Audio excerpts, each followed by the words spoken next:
From the Evening Standard in London, I'm David Marsland, and this is The Leader. The sun is back out over London again, and official figures show coronavirus cases are falling faster in the capital than any other region. It's okay to want to feel a bit happier right now. The most popular story on standard.co.uk for most of today has been, when can I go on holiday again? For the too long didn't read crowd, that would be self-contained accommodation April 12th, hotels and holiday parks May 17th. Put them in your diary. Londoners certainly will, because this city, after being in virtual hibernation for so long, is about to erupt. In April, 60 roads will be closed across the world-famous city centre to be taken over by our restaurants and bars, transforming them into an alfresco dining experience. The Evening Standard's Jonathan Prynn is the story. And Jonathan, for the last couple of days actually, it's been a bit warmer in London. I think a lot of people are probably thinking about a drink in the sun right now. It could be coming back in quite a big way soon. Yeah, it is.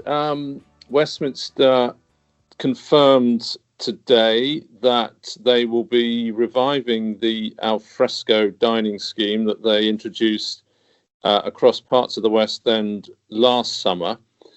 This year it's going to start a lot earlier, on April the 12th, the day that outdoor dining is and dining and drinking is permissible again.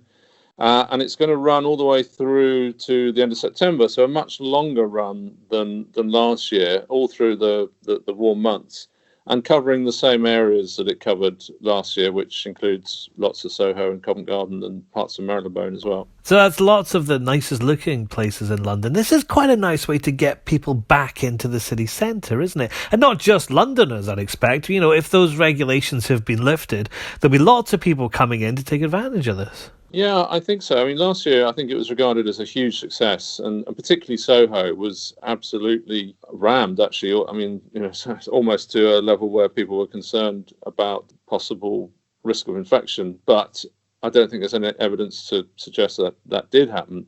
But it was very successful from a trading point of view.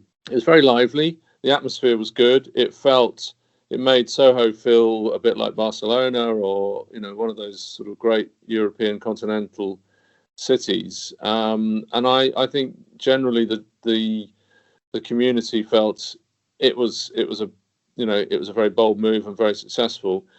There were some complaints from residents about late night rowdiness, but you know, you're going to get that in Soho anyway. So I think it will be seen as a huge boost to the West End economy, which has probably been more badly affected than any other area of the whole UK economy over the past year.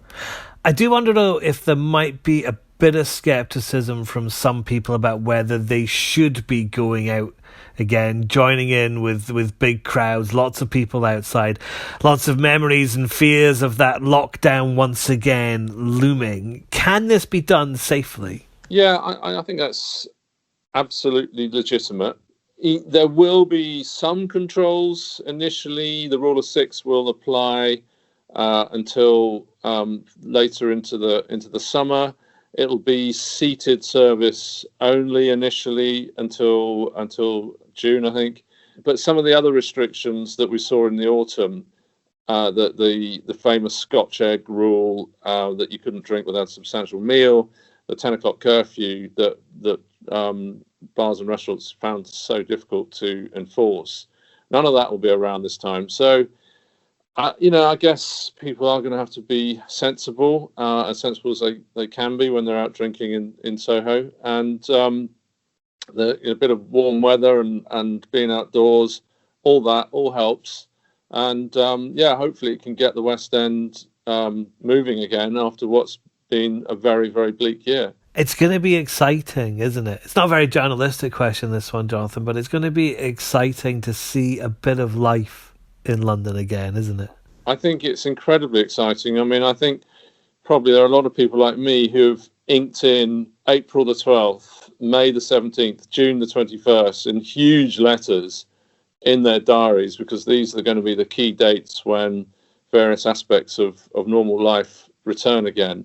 And I'm sure there will be a very, very enthusiastic response. Hopefully the case rates will remain under control and we don't end up going back into tough restrictions again, and God forbid another lockdown, which would be a disaster for everyone. So I think it's, go out, spend some money, have fun, and be careful. And, let's hope this really is the end.